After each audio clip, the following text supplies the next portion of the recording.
বিরোধী দলে থাকাটাই মনে হয় সবচেয়ে শ্রেয়। কারণ বিরোধী দলে থাকা মানেই জনগণের ভাষা বোঝা, জনগণের মোটিভ বোঝা, জনগণ কী চাচ্ছে, জনগণের আকাঙ্ক্ষা, প্রত্যাশা এগুলো সবই বোঝা যায়। যখনই আপনি সরকারি দলে চলে যাচ্ছেন, তখন আর জনগণের পালস বোঝার সক্ষমতা থাকে না। তখন শুধু দলীয় নেতাকর্মীদের পালস বোঝাই যেন সরকারের মূল কাজ হয়ে যায়। তাই বিগত ১৬-১৭টি বছর ফ্যাসিস্টদের সময় বিএনপি সরকার যেভাবে জনগণের পালস বুঝেছিল, এখন সরকার গঠন করার পরে তারা সেই পালসটাকে বুঝতে পারে না। জনগণ গণভোটে এর ভোট দিয়েছে এবং জুলাই সনদ বাস্তবায়নের জন্য সরকার গণপরিষদ সংস্কার পরিষদের শপথ নেওয়ার কথা ছিল, কিন্তু সেটা তারা নিচ্ছে না।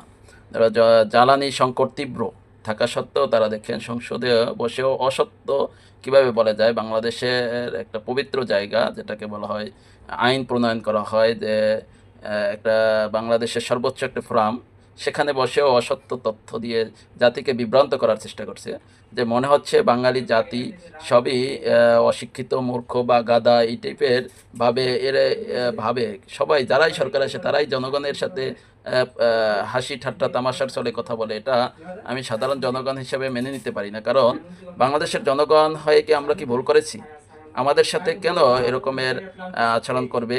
তারা নির্বাচনী ইশতেহারের সময় এক রকমের বলবে, ক্ষমতায় গেলে আর এক রকমের বলবে, এবং আমাদেরকে ভুল ভাল বোঝানোর চেষ্টা করা হবে। আপনার স্বাধীনতার ইতিহাস বলেন, যেটাই বলেন, আমরা ছোটোবেলায় পড়েছি একটা, আবার সরকার চেঞ্জ হলে ইতিহাস হয়ে যায় আরেকটা। কেন? এগুলো একটা জাতীয় ইস্যু, এগুলো সবাই মিলে ঐক্যবদ্ধভাবে একটা সমাধানে আসেন।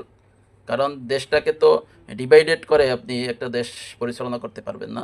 সবাইয়ের অংশগ্রহণেই একটা দেশ সুশৃঙ্খলভাবে শান্তিপূর্ণভাবে পরিচালিত হতে পারে।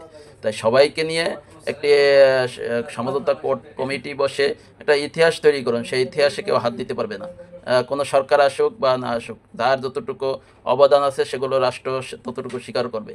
যার যতটুকু ভুল আছে রাষ্ট্র সেই ভুল তুলে ধরবে। তো কিন্তু ইতিহাস সরকার আসলে ইতিহাস চেঞ্জ হয়ে যাবে। নাম পরিবর্তনের ছলে হাজার হাজার কোটি টাকা লুটপাট হয়ে যাবে। কারণ নাম কি আসে যায়? আপনার কর্মই আপনাকে বাঁচিয়ে রাখবে। আপনি নাম, সাইনবোর্ড, ব্যানার টানিয়ে আপনাকে বাঁচিয়ে রাখা সম্ভব নয়।